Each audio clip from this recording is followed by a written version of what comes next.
nuestro Dios un concierto. Pero vamos a comenzar con el estudio de la escuela dominical, donde vamos a retomar el tema que dejamos desde la semana pasada acerca de ese joven que recuperó la vista, y todavía tenemos mucho que aprender acerca de este episodio. Vamos al Señor en oración.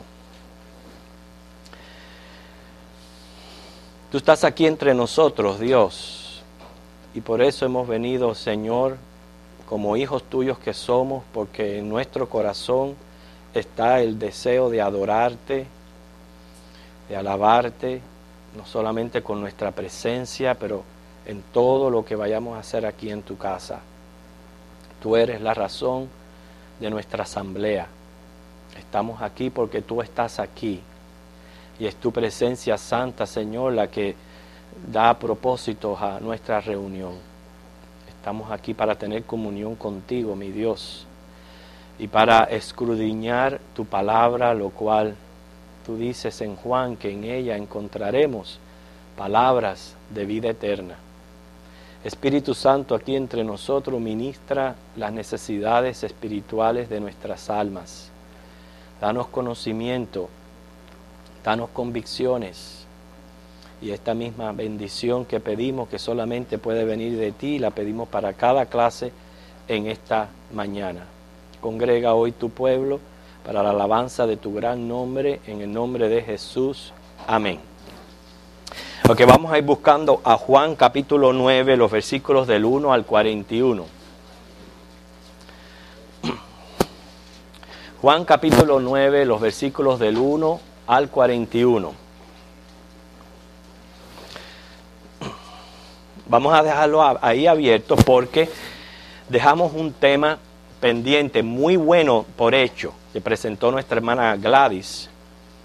Y es algo que realmente tenemos que aprender, es algo que concierne a muchas personas. Muchas personas se hacen estas preguntas y vale la pena meditar en su pregunta y en darle respuesta. Yo más o menos, hermana, traté de buscarle, hacer por completo su pregunta, pero bueno, he tratado, ¿no?, por todos los medios de responder, hacer por completo su pregunta, pero bueno, he tratado, ¿no?, por todos los medios de responder esa pregunta tan difícil. Una pregunta que tenemos que basarla ante nada, por eso fue que fue mi pronta respuesta para usted, de que nosotros tenemos que entender que Dios en su palabra, Él se revela como un Dios que es justo en todos sus juicios. Eso significa que Dios no se equivoca para nada. No hay ningún tipo en lo absoluto de error en sus planes soberanos, en las cosas que Él permite, en las cosas que Él hace. Todo es justo porque sus juicios son justos. ¿Entendemos esa base? Porque vale la pena poner esa base para entonces ahora tratar de responder la pregunta. La pregunta de la hermana era presentando una situación donde encontramos cristianos piadosos sufriendo verso a inconversos disfrutando la vida. Y que más o menos esa es una paradoja, porque eso es precisamente lo que es una paradoja, que necesitamos pues aclarar y entender. Okay. Número 1, y estas son mis 3 respuestas. Aunque nosotros seamos cristianos piadosos, ¿okay?, esa piedad no es mérito para recibir tratos especiales de Dios. Número 1. O sea, nosotros tenemos que entender que sí recibimos tratos especiales de Dios, pero nos llegan por los méritos de Cristo y por su gracia y la misericordia y paciencia que Dios tiene con nosotros. Pero esta idea yo lo veo muy en común y me gustaría que precisamente nosotros aprendiéramos a comprender esto. A veces cuando nosotros oramos a Dios y le pedimos a Dios, podemos decir una frase así: ay, Señor, mira que este hermanito es muy fiel. Ay, Señor, mira cómo este hermanito trabaja para ti. Y es como que le presentamos a Dios unos méritos, los cuales no tenemos, como condición a que Él tiene que respondernos la petición. Y es lo que no debe ser. Nosotros tenemos que vernos ante Dios sin ningún mérito absoluto para nada, para que entonces prácticamente en Cristo Jesús sí seamos capaces de pedir, sí seamos, pero siempre en los méritos de Cristo, nunca en los méritos de nosotros. Quiere decir que ya en número uno, el hecho de ser cristiano no significa que nosotros vamos a estar exentos de pasar por enfermedades, de pasar por problemas, de pasar por las tribulaciones y situaciones que se presentan en esta vida. Y yo estoy de acuerdo con la hermana, eso es una paradoja, ver hermanos cristianos pasando por situaciones peores que el peor de los ateos. Pero esa es la realidad por la cual estamos pasando. Ese es número uno, ¿ok? Número dos, nosotros tenemos que apreciar la salvación de nuestras almas como lo más valioso que nosotros tenemos. Con esto yo le digo que es peor la salud excelente del inconverso en comparación a la fe del creyente más enfermo. ¿Entendieron eso? ¿Okay? Basado en que la salvación de nuestras almas es lo más valioso que nosotros podamos tener. ¿Okay? Repito eso. Es peor la salud excelente de un inconverso en comparación a la fe del creyente más enfermizo. ¿Okay? Nosotros quiere decir es que nunca podemos mirar a nuestros vecinos inconversos con ese tipo de pensamiento, porque más bien hay que tener compasión del estado espiritual en que se encuentran esas personas. Puede ser que vivan en la mejor de las mansiones, que tengan el yate más grande detrás en el canal, el mejor de los carros delante, sin embargo, no tienen la salvación de sus almas y no tienen la paz de Cristo. Y si no tienen eso, no tienen nada. Porque la Biblia lo lleva en comparación a, dice, de nada te vale de que tú seas el dueño de todo el mundo y que pierdas tu alma. De nada vale. Quiere decir que ya en segundo aspecto nosotros estamos en ventajas como cristianos. Y en tercer lugar, ¿okay?, que eso fue más bien la introducción de lo que dimos en la clase, la enfermedad es pura consecuencia del pecado. ¿Okay? Toda enfermedad, y eso fue lo que establecimos al principio de la clase, toda enfermedad del cuerpo es pura consecuencia del pecado que nos va a llevar a la muerte biológica, que es la sentencia de muerte que está sobre nosotros. Tiene mucho que ver, la enfermedad tiene mucho que ver, y aquí ahora tenemos que poner tanto a los cristianos como a los inconversos en el mismo nivel. Como cristianos, nosotros gozamos de una naturaleza espiritual, pero la naturaleza física está corrupta y bajo la misma consecuencia que la de un inconverso. Eso es la carne. Así que ahora hay que poner al cristiano y al inconverso en el mismo ámbito físico. Quiere decir que vamos a padecer por los genes hereditarios. Que yo padezco de diabetes. Yo no puedo ver la diabetes como que una maldición ha venido sobre mí. No, eso es consecuencia del pecado. ¿Okay? Hay enfermedades que vienen, pueden mencionar algunas otras, cáncer. SIDA no es hereditario.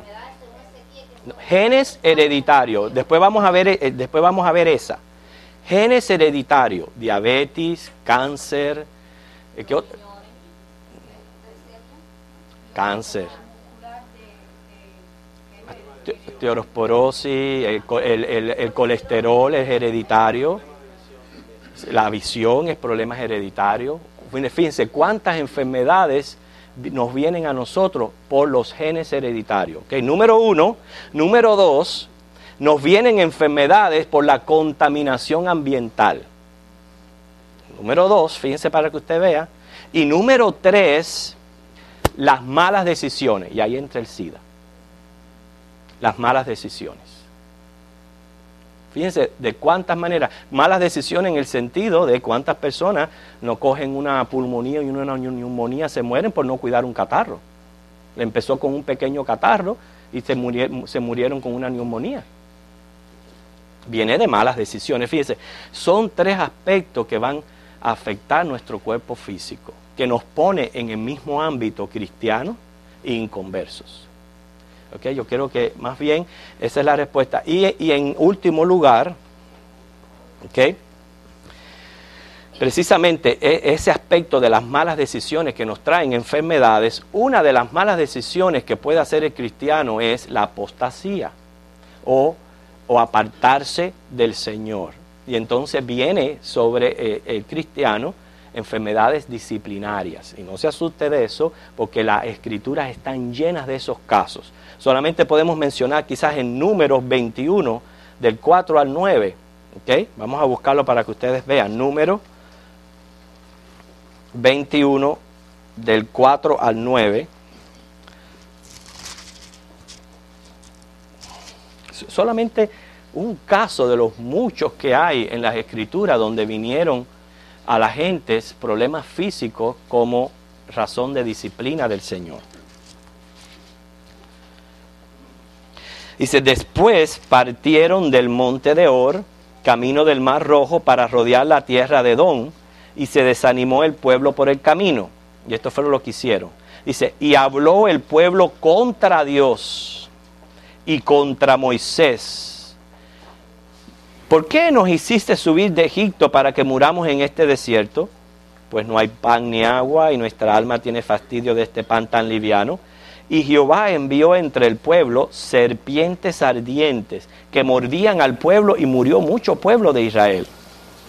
Entonces el pueblo vino a Moisés y dijo, hemos pecado por haber hablado contra Jehová y contra ti. Ruega a Jehová que quite de nosotros estas serpientes. Y Moisés oró por el pueblo. Y Jehová dijo a Moisés, hazte una serpiente ardiente, ponla sobre un asta, y cualquiera que fuere mordido y mirare a ella, vivirá.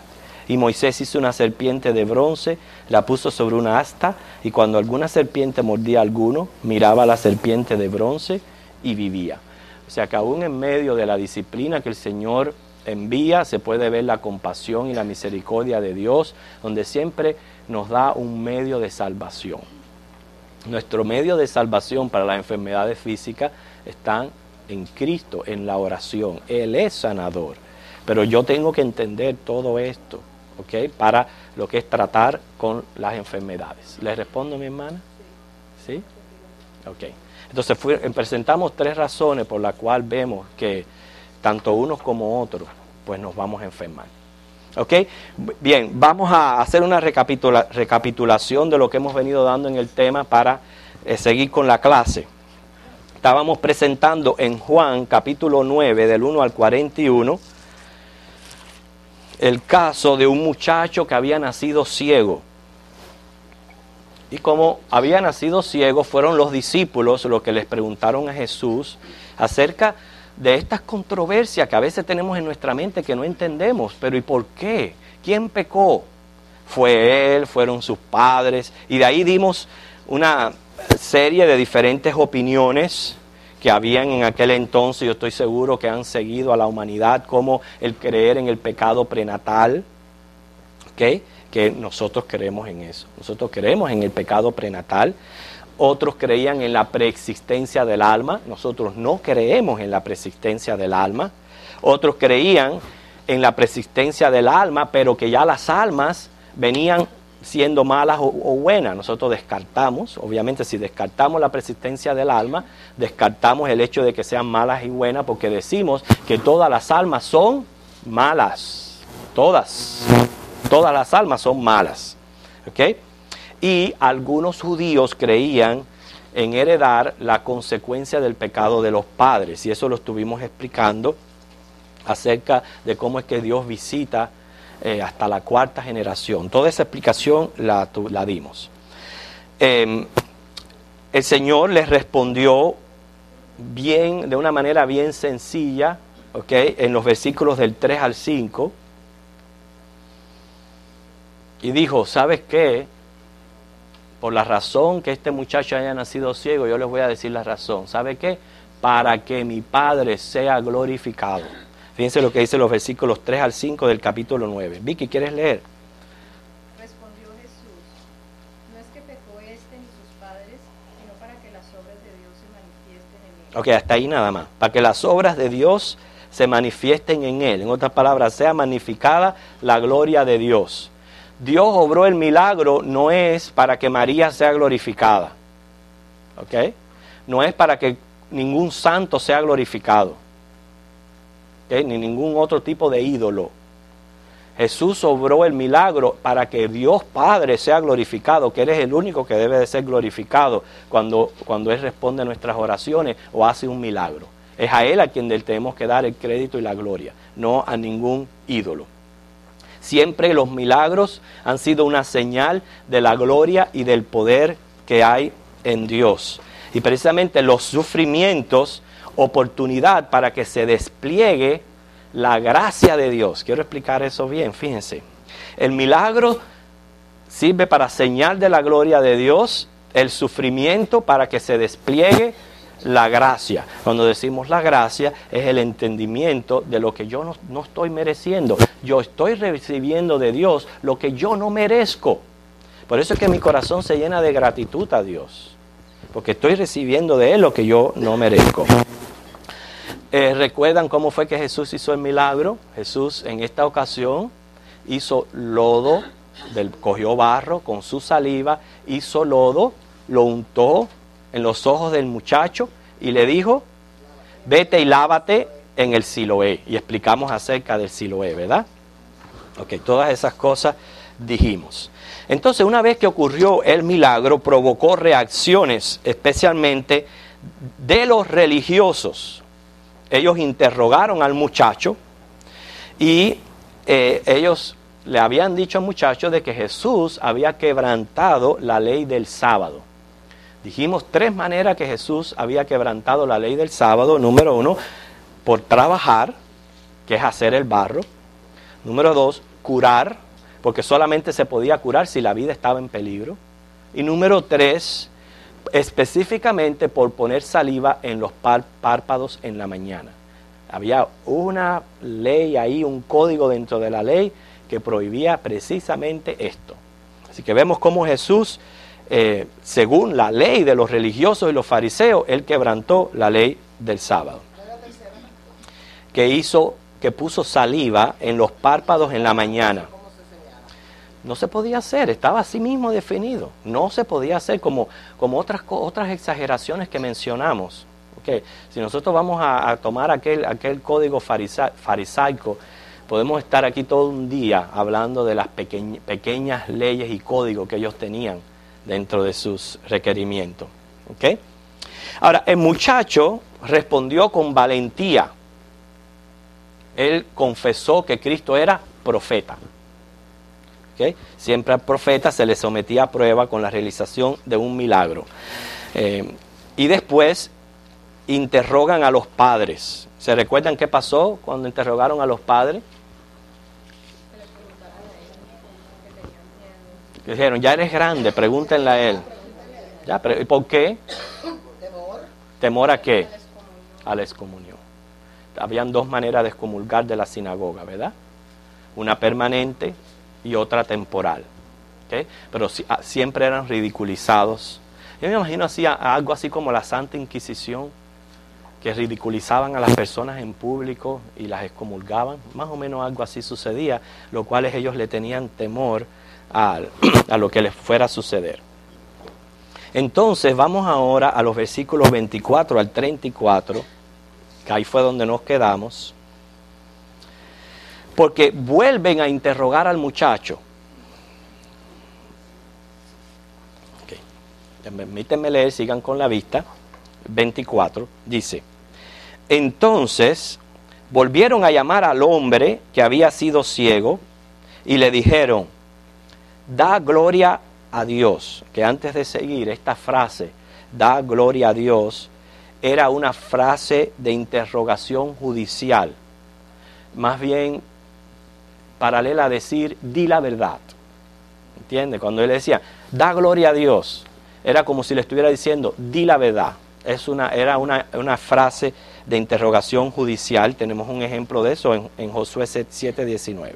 Entonces le dicen, di la verdad. Nosotros sabemos que ese hombre es pecador.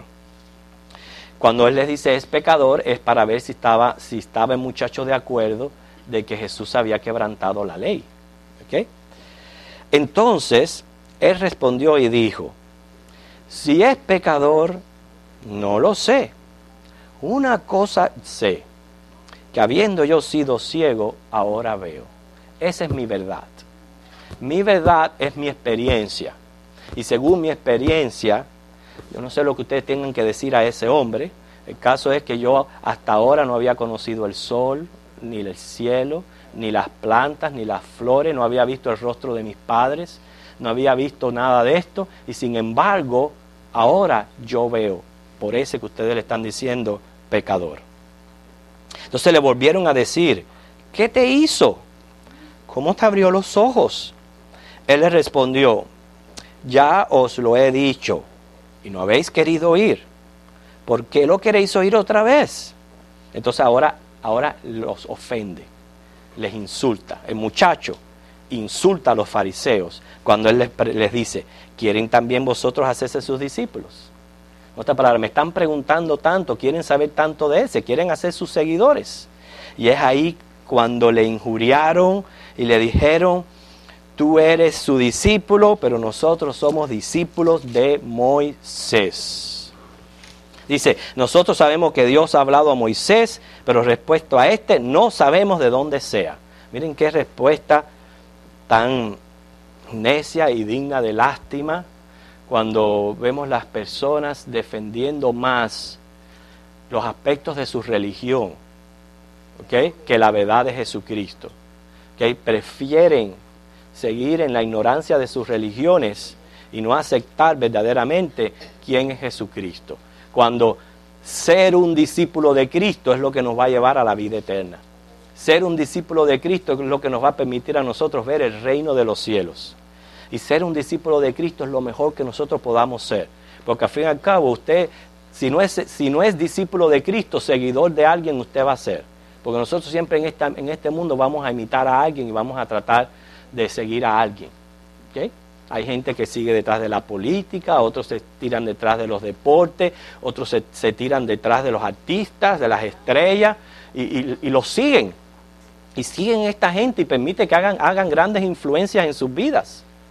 No, lo mejor que usted puede hacer es ser un discípulo de Jesucristo. Y que Jesucristo sea el que haga influencia en usted. Este testimonio le costó al muchacho ser expulsado de la sinagoga. Obviamente que lo expulsaron. Me imagino que lo llevaron a todo ese proceso que ellos llevaban de excomunión. Ahora, aunque el muchacho haya sido expulsado de la sinagoga, lo increíble de esto es que fue recibido en el maravilloso reino de los cielos. Fue expulsado de un sistema terrenal, pero fue recibido en el reino de los cielos. Miren lo que dice los versículos 35 al 41.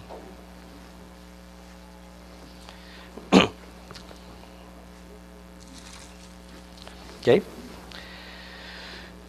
Oyó Jesús que le habían expulsado, ¿veis? Lo habían excomulgado de la sinagoga. Y hallándole, le dijo, yo me imagino, piensa en un momento en la condición en que se encontraba este joven, ¿okay? Yo me imagino que haber estado contentísimo, gozoso de haber recibido la visión, pero con mucha confusión, porque recuerden que ese era su sistema religioso, esa era su relación con Dios. Ellos no sabían otra cosa. Ellos habían oído hablar de Jesús, pero ellos no sabían otra cosa. Ellos no sabían que Jesús era el camino al Padre. Ellos siempre recibieron a la ley de Moisés y todo aquel sistema sacerdotal como su manera de hacer culto y de tener relación con Dios. Y que de buenas a primeras te voten, te saquen, te digan, ya tú no tienes parte de esto que es tan importante para ti. O sea, imagínense que esto tiene que haber sido muy fuerte, muy duro. A veces nosotros nada más que vemos ahí en la Biblia, y Jesús vio que le habían expulsado, quizás no profundizamos a meditar qué significaba esto en la vida de ese joven. Muchas veces cuando nosotros perdemos por una razón u otra este privilegio que nosotros tenemos de venir a la casa de Dios, de darle culto, de estar con los hermanos. Hay personas que pierden este privilegio por una enfermedad, porque se tienen que ir lejos, por otras razones. Y es cuando entonces realmente comienzan a valorizar lo que tenían y el valor de lo que tenían a la mano. ¿Okay? Este muchacho tiene que haberse sentido muy confuso y Jesús lo halló y le dijo, fíjense la pregunta que le dice, ¿crees tú en el Hijo de Dios? Y antes de seguir, antes de ver qué respuesta le dijo este muchacho, el Señor te hace esa misma pregunta a ti. ¿Crees tú en el Hijo de Dios? ¿Crees tú lo que significa el Hijo de Dios? ¿Sabes lo que significa ese título, el Hijo de Dios? ¿Okay? Es Jesús en sus dos naturalezas que vino a este mundo con la misión de morir en una cruz para salvarnos de nuestros pecados y darnos la vida eterna. Y creer que es el Hijo de Dios, créame, okay, es maravilloso, es un tremendo privilegio cuando hay gente que no tienen esa luz y niegan su divinidad y tienen otra opinión de Jesús que no es la que deben de tener según las Escrituras. Quiere decir que si usted puede creer que Cristo es el Hijo de Dios, eso es algo de valorizar y eso es algo maravilloso. ¿Qué le respondió el muchacho? Respondiendo él y dijo, ¿quién es, Señor, para que crea en Él? No conocía nada, no sabía nada del Hijo de Dios. Por el milagro que recibió, lo único que él sabía era que ese hombre era un profeta. Ese es todo el conocimiento que él tenía acerca de Jesucristo. Carecía de lo vital, que es el conocimiento de Cristo Jesús como Señor y Salvador. Él no sabía esto. Y entonces él mismo pregunta, ¿quién es? O sea, no fue reacio, no fue una persona que denegó, que dijo, a mí no me interesa. Imagínate que Jesús le hubiera dicho, ¿crees tú en el Hijo de Dios? Y él le hubiera dicho, a mí no me interesa ese. O no me vengas a hablar de esas cosas. ¿Okay? Pero él no, al contrario. Sí, lo despertó, le hizo un interés en él para él decir, y fue sincero, ¿quién es, Señor, para que yo crea en Él? Entonces le dijo Jesús, le has visto, y el que habla contigo, Él es. Y él le dijo, creo, Señor, y le adoró. ¿Okay? Quiere decir que aunque le habían echado del templo, el Señor del templo lo recibió. Jesús se reveló al muchacho como lo que Él es, el Mesías, el Hijo de Dios. Y la fe lo fue llevando a tomar pasos en su vida. Note cómo el conocimiento nos va ayudando a avanzar y a dar pasos hacia adelante, porque eso es lo que el Señor quiere que en nosotros, que crezcamos. ¿Crezcamos a dónde? A convertirnos en adoradores. Si usted no es un adorador, ¿okay? No importa el conocimiento que usted tenga, todavía necesita crecer y aprender para llegar a ser lo que Dios quiere que usted sea, un adorador. Llegar a ser un adorador de Dios y de Jesucristo. Eso es lo que el Señor quiere. ¿Okay? Vemos cómo Jesús vino a este mundo para juicio. ¿Qué dice Juan 9:39? Y vamos a ver el avance espiritual que experimenta este muchacho, porque Jesús había hecho el milagro de abrir sus ojos y de darle esa gran virtud de la vista. Pero ahora Él estaba abriendo sus ojos espirituales. Estaba eliminando su ceguera espiritual, que es la peor ceguera que pueda existir. Y vamos a ver el proceso que tomó al muchacho para llegar a esa vista espiritual. ¿Qué dice Juan 9:39? Dijo Jesús, para juicio he venido yo a este mundo, para que los que no ven, vean, y los que ven, sean cegados. Okay, ¿cómo explicamos ese versículo? A ver, particípenme un poquito. ¿Cómo explicamos ese versículo?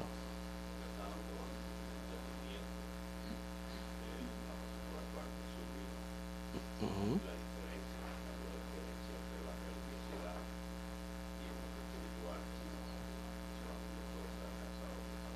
Uh-huh. Okay, lean el versículo, léanlo de nuevo antes de seguir, pero léanlo de nuevo. Traten de sacar una opinión de lo que Jesús está diciendo aquí. Esto es un concepto bien fuerte que Jesús está planteando. Léenlo, a ver, Loida. Bueno, yo diría que viéndolo dentro de lo que creían los judíos, no era fácil aceptar al Mesías, porque hoy por hoy todavía ellos no están esperando. Y ahí él estaba reconociendo y aceptando que ya había venido el Mesías y que era el Hijo de Dios. Okay. A ver, otra opinión. Para juicio he venido yo a este mundo, para que los que no ven vean y los que ven sean cegados. ¿Man? Particularmente en el ejemplo con el ciego, tenía ceguera física y ceguera espiritual. Uh-huh. Y a través del milagro que Dios hizo en él, pues quitó su enfermedad física. Uh-huh. Y también le dio la vida espiritual, Uh-huh. porque él a través de eso, pues de ese milagro, Uh-huh. de lo que él recibió de Dios, pues aceptó y conoció al Señor. Así mismo. Okay. Muy bien, otro, esa es la mitad del versículo. Ok, vamos a ver, hermano. Se está refiriendo también como a los que ven a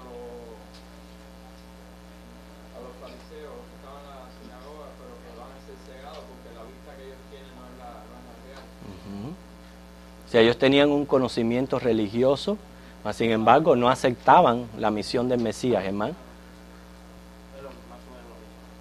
Ok, exactamente está diciendo, está planteando precisamente esa situación. Fíjense, para juicio yo he venido a este mundo. ¿Ok? Quiere decir que aquí vemos la misión del Mesías. Él vino para salvar a los que creen en Él.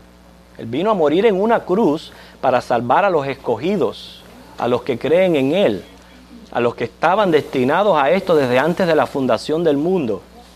Pero Él vino también para condenar a los que no creen en Él, a pesar de que tengan conocimientos religiosos. ¿Okay?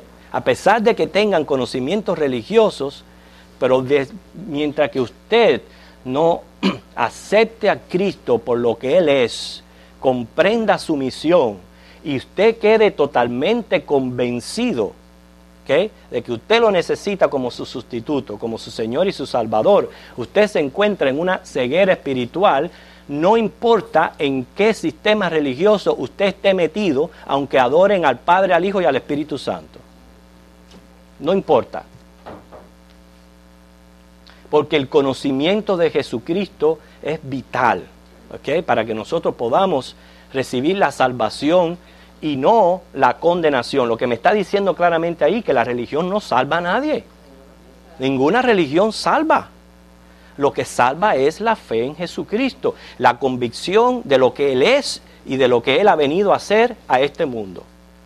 Si yo acepto y quedo convencido de eso, yo voy a poder disfrutar la salvación. Si no, todavía sigo bajo condenación, aunque me vista como dice, no quiero decir eso.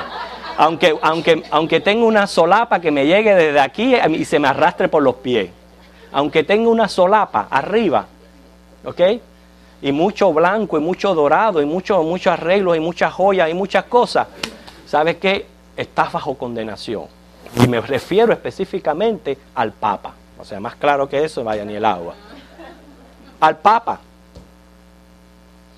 ¿Okay? No, el sistema religioso no salva al hombre.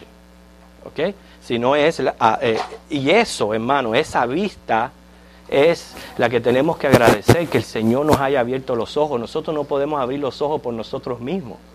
Si el Espíritu de Dios no viene y abre nuestros ojos y nos da convencimiento de nuestra necesidad, de nuestra situación, nada podremos lograr. Por eso que nosotros tenemos que agradecerle a Dios por lo que Él la fe y la visión que Él nos ha puesto a nosotros. Una breve pregunta, ¿cuántos de los que estamos aquí venimos de sistemas religiosos que estaban completamente espiritualmente ciegos? Tremendo grupo, ¿ok? Ustedes saben que ustedes están en el grupo de los que no ven, vean. En ese grupo usted está. Usted antes no veía y todo lo que hacía lo hacía por ignorancia, pero ahora usted ve.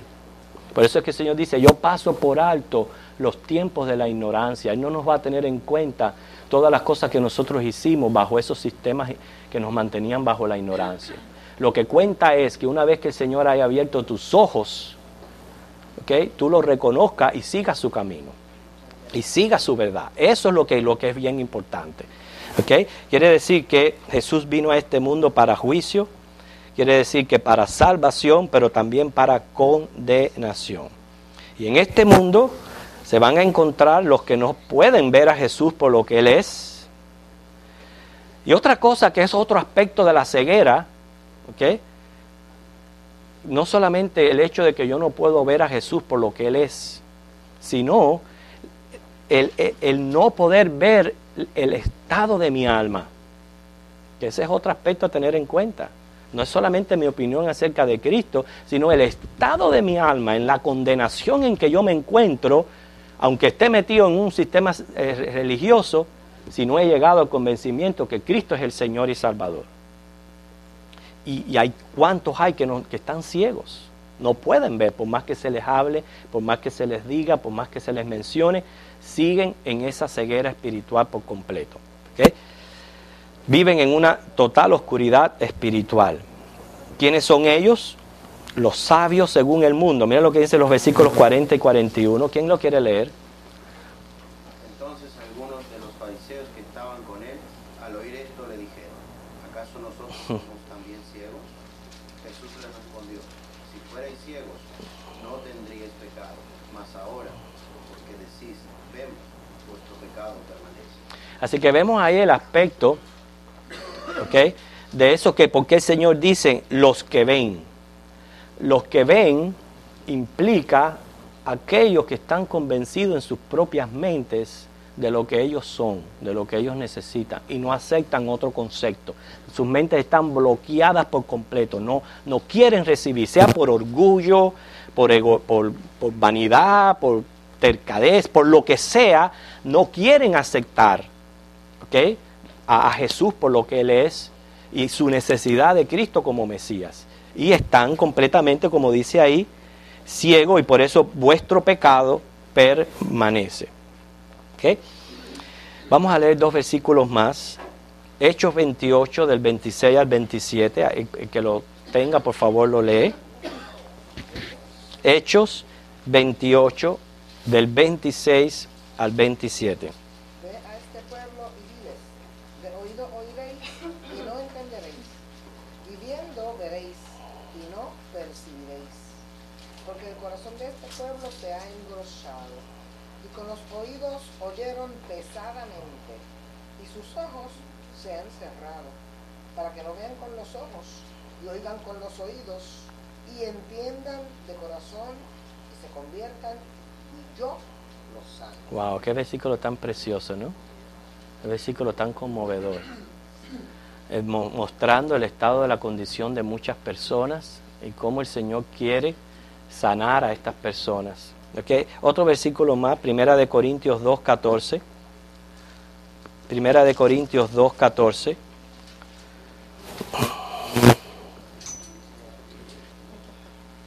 Otra persona que lo lea, que no haya leído.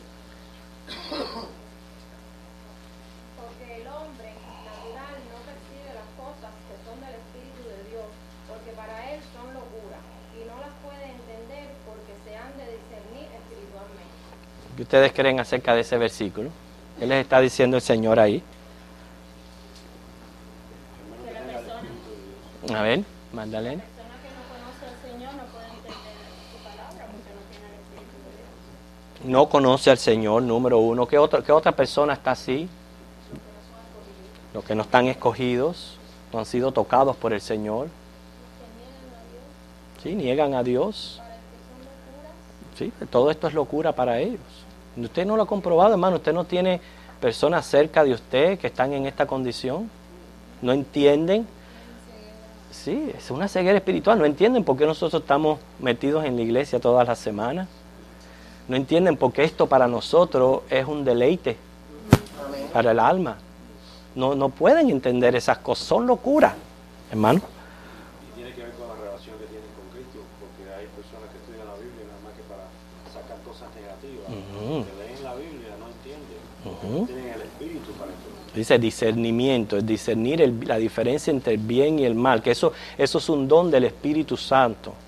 Cuando nosotros venimos a Cristo, junto con nuestra naturaleza espiritual, recibimos al Espíritu Santo, y el Espíritu Santo entonces nos da este discernimiento, esta capacidad de poder asimilar las Escrituras, deleitarnos en las Escrituras. Simón. Entonces uno debe decir a la gente, busca de Dios y lee la Biblia.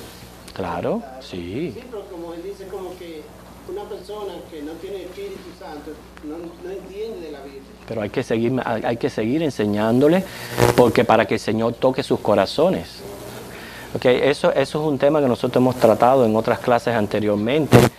Recuerde, nosotros sí estamos poniendo una verdad, que los escogidos, los tocados por el Espíritu de Dios, los convencidos por el Espíritu Santo, son los que llegan a esta naturaleza espiritual.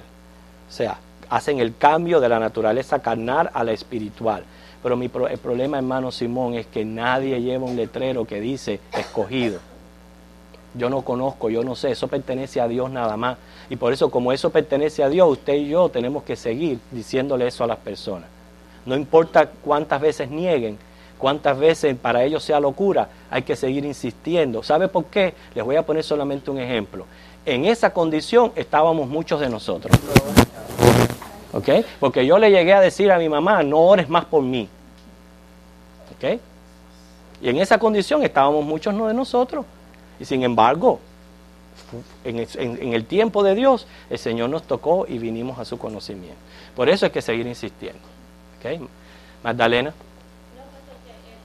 Muchas personas leen la Biblia para rebatirla, por ejemplo, y cuántas de esas personas no han llegado al conocimiento de la verdad porque han tenido la Biblia quizás por muchos años en un librero, o después cuando la han empezado a leer para rebatirle a alguien y han llegado al conocimiento de la verdad.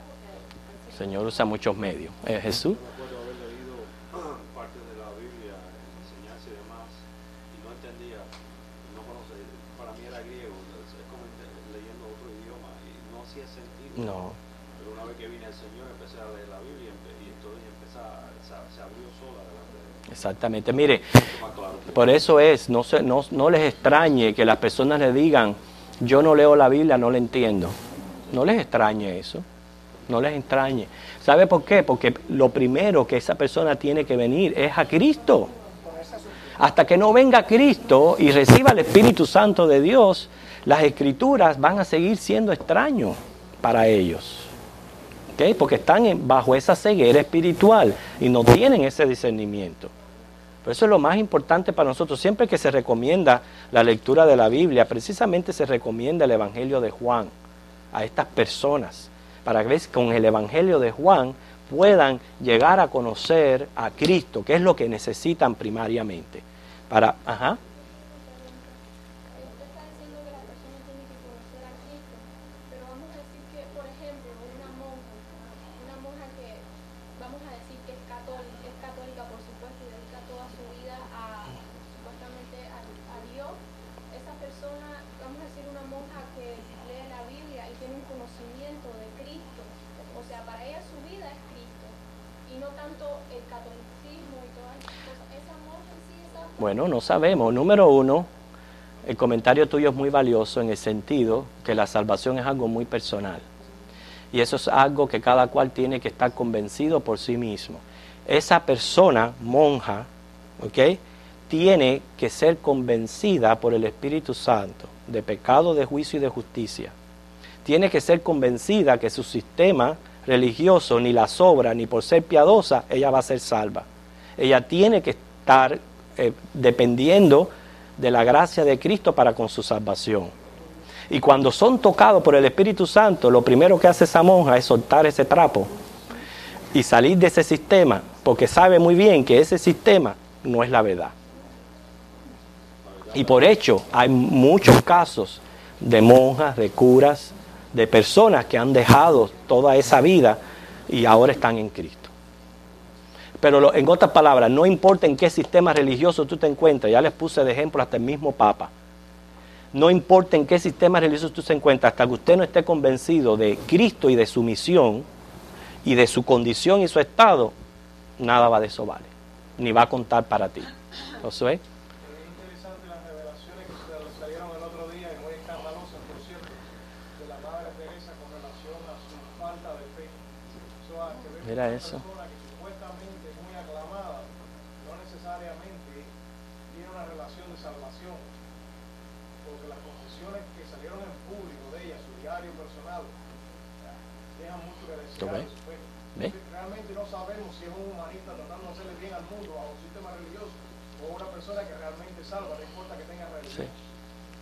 Pero fíjense, para que a pesar de que hay todas esas evidencias y todos esos frutos, eso sigue siendo algo tan personal entre la persona y Dios, tan personal, que solamente tú puedes saber si tú estás convencido de lo que Dios quiere que tú lo seas, hermano. Sí, yo pienso que todo este problema de monjes y demás personas es lo que dice usted, cuando hay un encuentro con Cristo, la persona se quita del camino que lleva equivocado y viene. Yo leí en Cuba, Aunque tome tiempito, no siempre a veces al momento, pero termina saliendo. yo leí en Cuba un libro que se titula Algo más que un carpintero, escrito por un catedrático americano que se dedicaba a ir por las universidades hablando en contra de Cristo, o sea, un ateo, y para profundizar sus conocimientos se dedicó a estudiar a Cristo y tuvo un encuentro con Cristo y luego iba a las universidades hablando del cristianismo, porque Cristo lo había tocado y se había convertido. Mira Pablo, mira el caso de Pablo, perseguidor de la iglesia, y vino después de perseguidor de la iglesia a ser un evangelista, hermano. Con relación a eso, solamente para decirle que si quieren buscar un libro que se llama Lejos de Roma, cerca de Dios, es el testimonio de 55 Wow. sacerdotes o ex sacerdotes católicos y monjas que al conocer el evangelio renunciaron a los hábitos y demás y se entregaron al servicio. Entonces, en el servicio Lejos de Roma, cerca de Dios. está el famoso Borrás, que fue director del Seminario Teológico de Bautista de España, Francisco La Cueva, que es el traductor del comentario Matthew Henry. Hay una serie de personas Sí, que eran eminentes, que salieron. saltaron.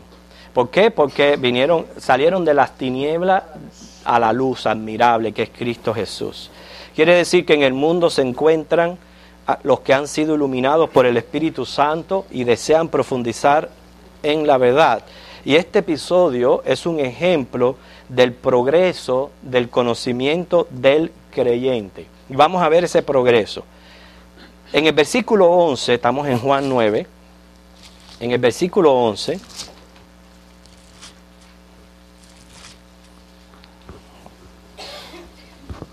¿cómo le llama el muchacho a Jesús? En el versículo 11. Vamos a ir en un avance. Vamos a un avance en el crecimiento espiritual. ¿Cómo le llamó? Aquel hombre que se llama Jesús. Fíjense para que usted vea cómo él le llamó. ¿Cómo le llamó en el 17?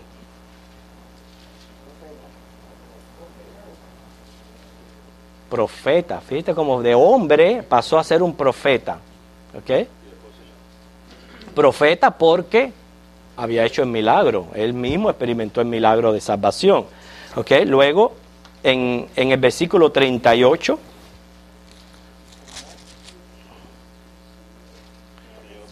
Señor, o sea, hijo de Dios, ya de hombre a profeta, ahora es mi Señor. Cuando le dice Señor, ¿okay? Eso ahí para nosotros, sí, eso decirle Señor a Jesús es el reconocimiento que Él es el Mesías, el Hijo de Dios. Eso no es, a veces como nosotros le digo el Señor Aguilera, pierde un poquito el sentido de la palabra Señor, pero ahí él lo está reconociendo, diciéndole Adonai, tú eres el Hijo de Dios. Quiere decir que de hombre a profeta al Hijo de Dios. Y por último, el 38 mismo dice que se convierte en un adorador. Y ese es el crecimiento que el Señor quiere nosotros llevarnos a través muchas veces de las experiencias. ¿Se dan cuenta por qué Jesús dijo al principio, cuando le respondió la pregunta a los discípulos, ¿por qué pecó? ¿Por su padre o por él mismo? El Señor dijo, ¿sabe qué?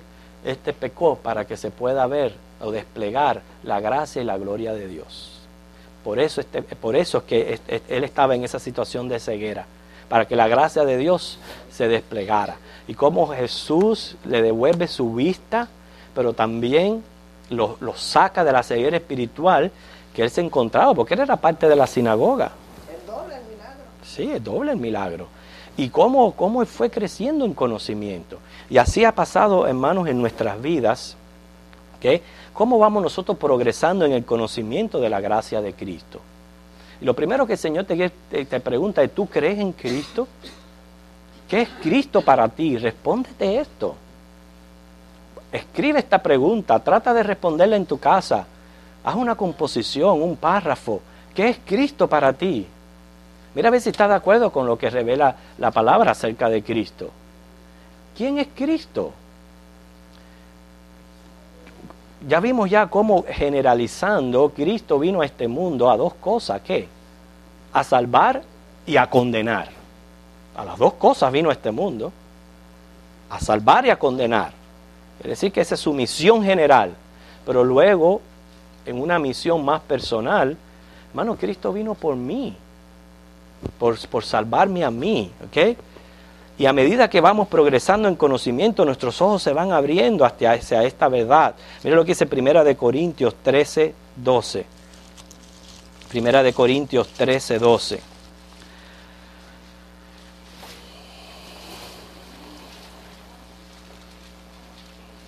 Ahora vemos por espejo oscuramente, mas entonces veremos cara a cara. Ahora conozco en parte, pero entonces conoceré como fui conocido. Quiere decir que estamos nosotros en una carrera del conocimiento, que cada vez debe de ir progresando más y más hacia la totalidad de lo que la revelación de Dios, la revelación que Dios nos ha dado acerca de su Hijo Cristo. Y mientras más progresamos y más crecemos en conocimiento, ¿qué va ocurriendo en nuestras vidas? A ver, díganme. Cambios. ¿Qué otras cosas van ocurriendo que se logra a través del conocimiento progresivo de Cristo Jesús? ¿Cómo? Santidad de vida. ¿Qué otras cosas? ¿Cómo?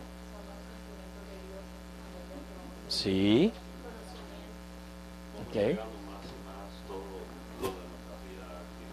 ¿Qué más? Lo amamos más. ¿Qué más? Frutos de cambio, ¿no? Porque yo conozco a un señor que se debate en televisión y es el teólogo más grande que hay hoy por hoy, combatiendo la teología con la ciencia y con todo, y sin embargo vive en fornicación. Nos va dando fruto el conocimiento progresivo. ¿Qué más? ¿Qué es lo que va haciendo el conocimiento progresivo de Cristo Jesús en nuestras vidas? Madurez espiritual. Hasta que ustedes no me digan la palabra, voy a seguir insistiendo. Ajá. Sí. Sí, también. Ajá. No, todas esas cosas están muy correctas. Estoy buscando una palabra. La maduración espiritual nos hace ver el pecado y alejarse. Ok, hermana. Yo pienso que el conocimiento y todo eso es muy importante en nuestras vidas, pero nosotros tenemos que aplicarlo las personas que están alrededor, y yo pienso que vencemos el miedo. El que más conocemos al Señor, vencemos el miedo de ir a evangelizar, de ir a hablarle a la gente, de ya por decir que yo tengo un testimonio de cambio en mi vida, yo lo puedo compartir con otras personas, porque podemos Sí, eso más bien entra en lo que es instrumentos, como decía la hermana, instrumentos de servir, pero no es la palabra que busco. No. Liliana.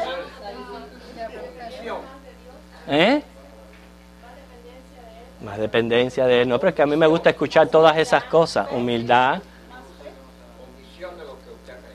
Convicción. No. No, pero que a mí me gusta escuchar todas esas cosas, porque todas esas cosas son buenas. Pero están resumidas en una palabra. El progreso del conocimiento de Cristo nos hace ser ¿qué? ¿Qué cambios hacen en nuestras vidas? Adoradores. Mejores adoradores. That's the word esa era la palabra que estaba buscando. Mejores. ¿Ah? Hermano. Mejor, no. Esa palabra no la habían mencionado. Mencionado un montón de cosas. Santidad. Bueno, yo no la oí. No la escuché porque verdaderamente la busqué. Alguien lo habrá dicho muy bajito, pero la busqué.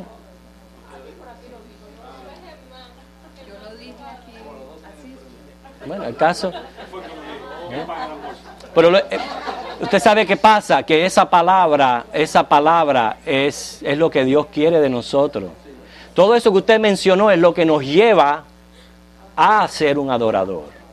Y es lo que Dios quiere de nosotros, adoradores en espíritu y en verdad. El progreso del conocimiento de Cristo nos tiene que llevar a hacer eso, a ser mejores adoradores. Como hizo este muchacho, que es lindo cuando él dice, creo, Señor, y le adoró. Primeramente, yo creo quién tú eres, a qué tú viniste a este mundo, y reconozco mi condición. ¿Ok? Entonces, eres mi Señor. No hay otra deidad en mi vida que no sea Jesucristo. Eres mi Señor y por tanto yo soy tu adorador. ¿Ok, hermano?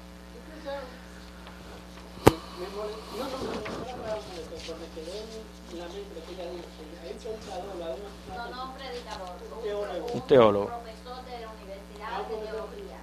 Y lo buscan mucho en la televisión y en todo, a la hora del Papa, a la hora de la guerra, a la hora de esto, siempre está en la televisión. Inclusive no se casa porque no tiene tiempo de atender a la esposa por los compromisos que tiene de combatir lo que es la teología con lo del gobierno, con las cosas científicas. Loida, un momentico, no digas nombre, que si lo van a buscar, que lo busquen en la televisión. Pues no me gusta que esto se torne en una cosa, sí, pero es verdad lo que ella dice. Por sus frutos no demuestra con todo lo que sabe de teología que es un cristiano. Sí.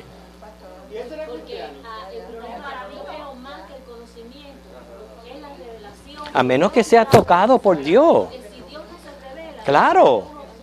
Si tú no estás tocado por el Espíritu Santo, olvídate. Si tú no has cambiado tu naturaleza, esto va a ser locura y va a seguir siendo locura.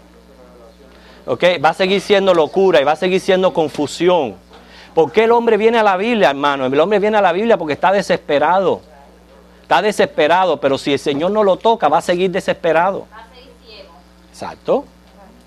La Biblia, la clase, ¿Cómo es? que a mí me impacta mucho cuando él le dice, creo, Señor. O sea, él no le pone nombre. No. Dijo ahorita, Señor. Un hombre, un profeta, no. Señor, o sea, me estoy entregando completa. Tú eres. Esa palabra significa mucho, porque es Señor, amo, dueño. el gobierno de Cristo en mi vida. Quiere decir que su reino ha venido a mi corazón y por eso lo puedo llamar Señor. Luis, ¿tú quieres decir algo? Por ejemplo, el caso de Pablo. Pablo tenía todo el conocimiento, habido y por haber. Sin embargo, era un perseguidor de la iglesia hasta que el Señor se le reveló. Exacto. A veces decimos, yo fui al Señor. Usted no fue al No. Señor, el Señor vino a donde estaba usted. El Señor vino y te buscó. Así mismo. Josué, ya el último comentario que se nos ha ido el tiempo. Esa mención al conocimiento, se puede tener mucho conocimiento, una persona puede tener conocimiento según el mundo, pero no todo el conocimiento ha habido ni por haber, me perdona Luis por la expresión. El conocimiento de Pablo estaba equivocado, tenía elementos de verdad mezclados con error. Entonces su conocimiento no era exactamente la realidad, entonces no era un verdadero conocimiento. Entonces Pablo también estaba en ignorancia. Sí. Entonces no es que el conocimiento es enemigo del evangelio, porque a veces caemos en ese disparate también. Pero es el conocimiento incorrecto. El conocimiento es aparte de la fe, ¿no? La fe se basa en el verdadero Porque ¿sabe qué pasa? Que, bueno, pero precisamente la palabra está clara, verdadero conocimiento, porque hay sabiduría según el mundo. Y el mundo está lleno de filosofías. El punto que yo quiero establecer es este. Si no hay revelación, no importa el conocimiento que usted pueda tener. Exacto. Desde luego, y es obvio, que si usted no está en Cristo, el conocimiento que usted tiene está errado. Quiere decir... El Espíritu Santo es usted, el que le aclara las cosas. No es decir yo creo en Cristo, fíjense, es el llegar a estar convencido, esa palabra es clave. Convencido significa ya no hay duda en mi mente de quién es Cristo y cuál es su misión.